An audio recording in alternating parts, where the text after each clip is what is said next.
하나, 둘, 셋. 안녕하십니까. 예, 불교 사용 설명서 36번째 시간입니다. 피디님 잘 계셨죠? 요 몇 주간 조금 살짝 고리타분한 교리에 이렇게 어떻게 보면은 주제로 이어져 왔는데 많이 지루해 하셨으리라 생각합니다. 우리 피디님도 요 몇 주간 얼굴이 많이 이렇게 지루한 이 티가 역력하게 나시더라고요. 오늘은 좀 재밌는 이야기 같은 느낌으로 이렇게 한번 진행을 해볼까 합니다. 한국 불교에서 가장 큰 종단의 이름이 뭔지 아십니까? 조계종의 그 연원에 대해서 한번 이야기해 볼까 합니다. 그 조계종이라고 하는 종단은 조계라고 하는 이 지역 명이거든요. 거기서 활동하셨던 해능 스님이라고 하는 그 스님의 이제 공부와 가르침을 이어서 계승한 종단이라고 하는 것이죠. 그 해능 스님을 알기 위해서는 어떻게 이제 중국의 선종이라고 하는 중국 선종사에 대해서 이야기를 한번 들려드릴까 합니다. 달마 스님에 대해서 달마가 누군지는 아시죠? 많이 들어보시지 않았어요? 달마도.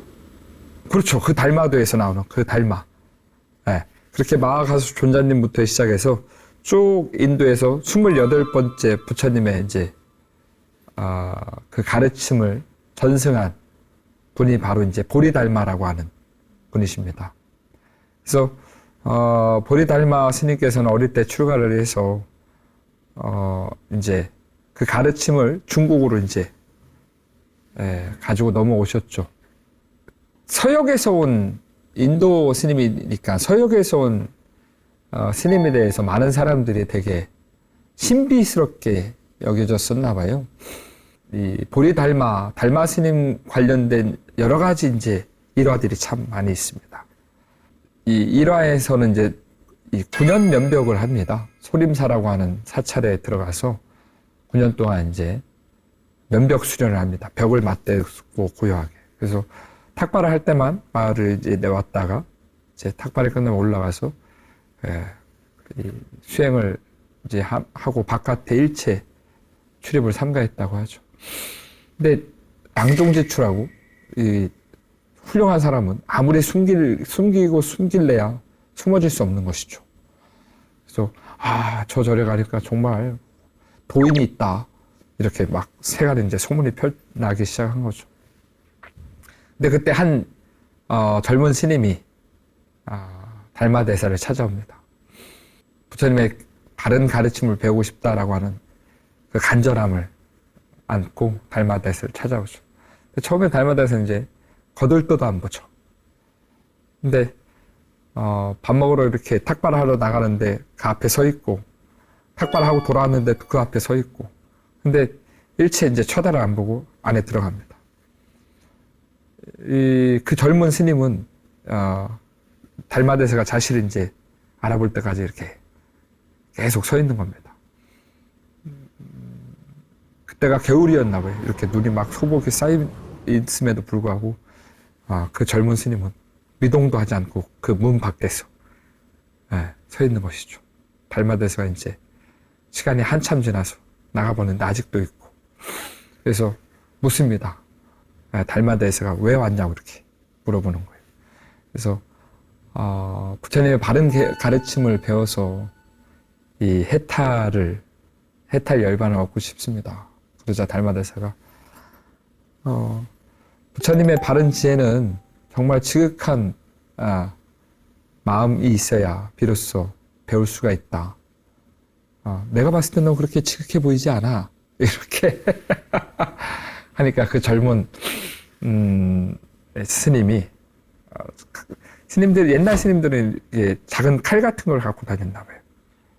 칼. 그 칼을 꺼내서 자신의 왼손을 이렇게 자릅니다. 제가 부처님 가르침을 배우고 싶은 마음은 이 정도입니다. 라고. 그러자 비로소 이제 달마 대사는 그 젊은 스님을 제자로 받아들이게 되죠. 그것이 이제 중국 선종의 2대 조사인 해가 스님입니다. 네, 하루는 아무리 공부를 해도 이 괴로움에서 벗어나지 못한 그 해가는 스승인 달마를 찾아가서 이제 묻습니다. 스님, 마음이 너무 괴롭습니다. 이 마음을 좀 편하게 해 주십시오. 그러자 달마는 마음이 괴롭냐? 그래. 그럼 그 괴로운 마음을 갖고 와봐라. 그럼 내가 편안하게 해주마. 그러자 해가는 맨날 며칠을 고심을 합니다.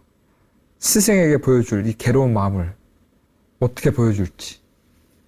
근데 찾아도 그 괴로운 마음이 보이지 않으니 다시금 스승인 달마를 찾아가서 스님, 아무리 찾아도 그 괴로운 마음을 찾을 수가 없습니다. 그러자 달마가 괴로운 마음을 찾을 수가 없다면 이미 편한 마음이지 않느냐. 그 괴로운 마음이 없다면 내가 이미 너의 마음을 편하게 해줬다. 그렇게 딱 얘기를 합니다. 그러자 해가 스님 거기서 딱 이 괴로운 마음이 본래 없는 거구나 라는 것을 거기서 큰 깨달음을 이제 얻게 되죠. 그렇게 해가 스님은 선종의 2대 조사로서 이제 활동을 하다가 당신의 이제 제자를 맞이하게 되죠. 중국의 제 3번째 선종의 조사인 승찬이라고 하는 스님입니다.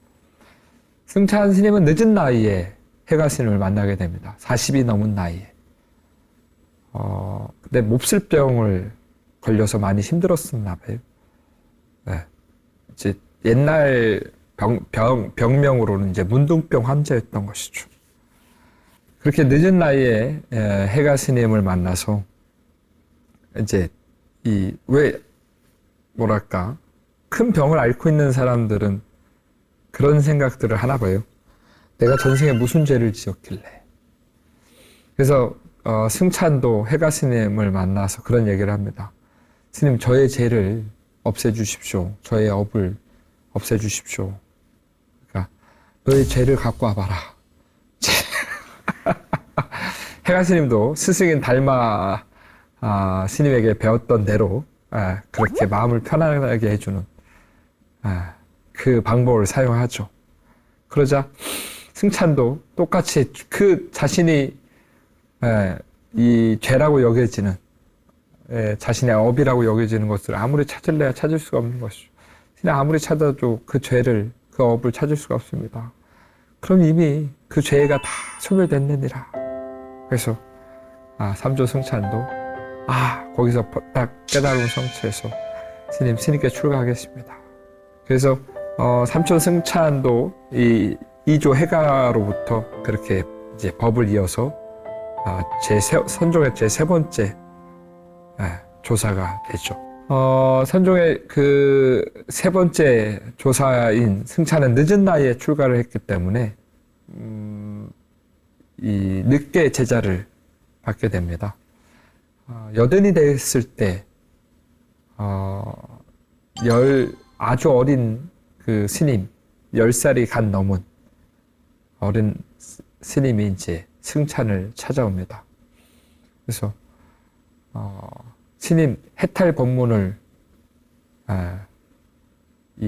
구하고 싶습니다. 부처님의 해탈하는 가르침을 구하고 싶습니다. 그러자 도신 스님이 이제 해탈이라고 하는 것은 무언가 이제 벗어나다라고 하는 의미가 담겨 있잖아요. 그러자 승찬 스님이 이제 다시 반문을 합니다. 누가 너를 묶어놨느냐?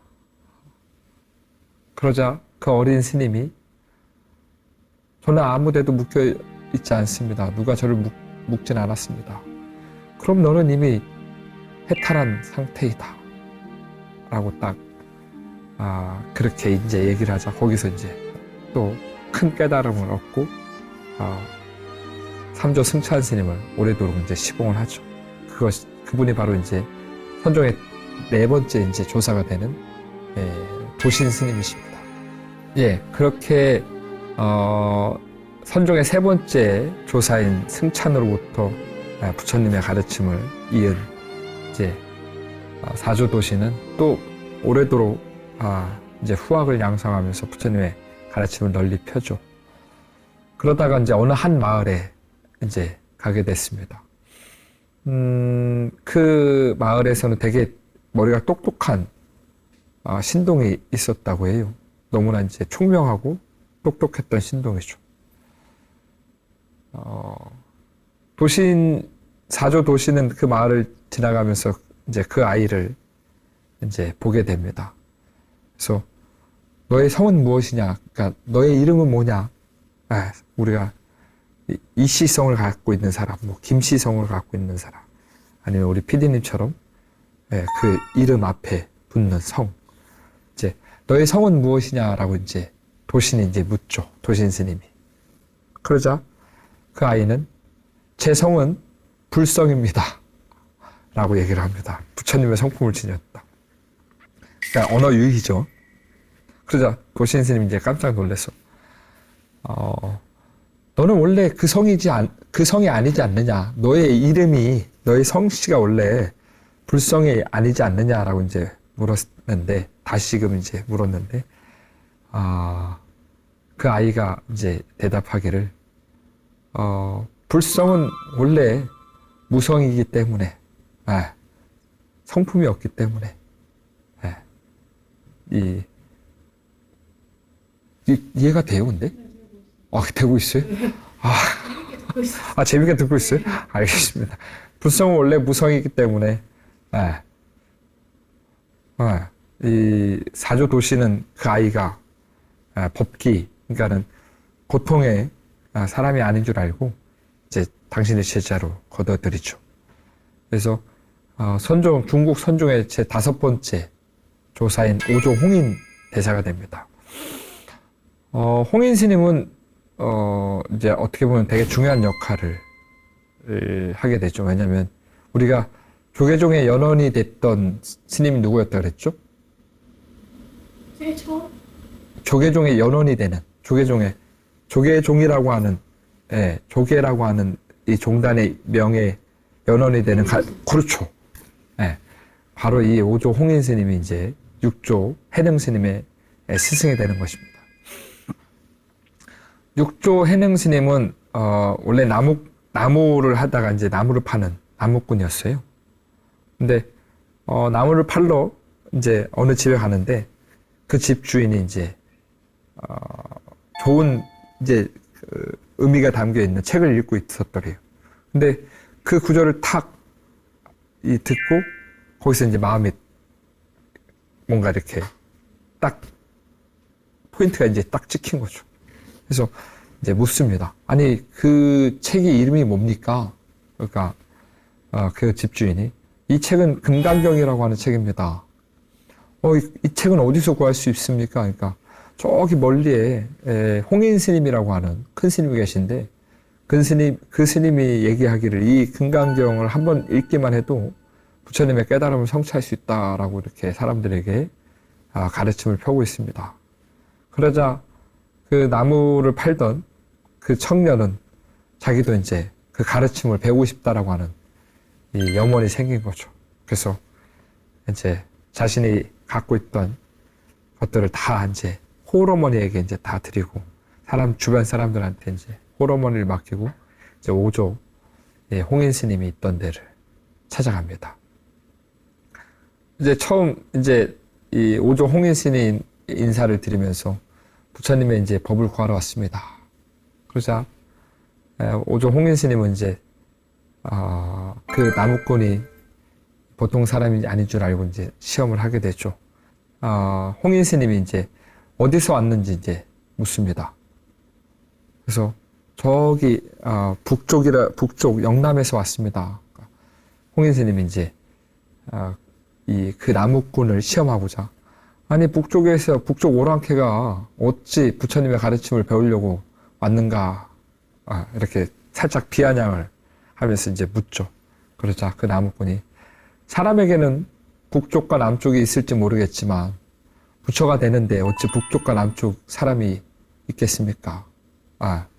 그래서 홍인 스님이 이제 보통이 아닌 줄 알고 그 나무꾼, 이 불법을 구하러 온 나무꾼에게 이제 저기 방앗간에 가서 방아를 찍거라 이렇게 얘기를 하죠. 되게 이제 뭐랄까 좀 체격이 왜소했나 봐요. 그래서 그냥 이렇게 옛날 방아는 이렇게 발로 이렇게 해서 이렇게 방아를 찢잖아요. 근데 아무리 밟아도 이게 무게가 안 나가니까 돌을 짊어지고 방아를 이렇게 찢고 있었대.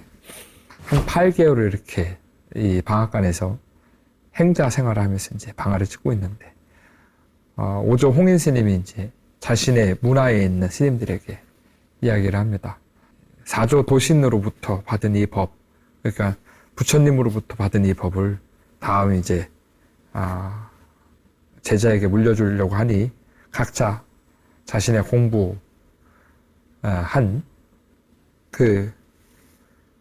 자신의 공부한 그것을 이제 개송으로 써서 내라 얘기를 하죠. 오조 홍인 스님의 당시에 가장 뛰어난 제자는 신수라고 하는 스님이 계셨다 그래요. 이 신수 스님은 많은 사람들한테 이제 존경을 받고, 그다음에 홍인 스님의 제자 가운데 단연코 원탑이었던 것이죠.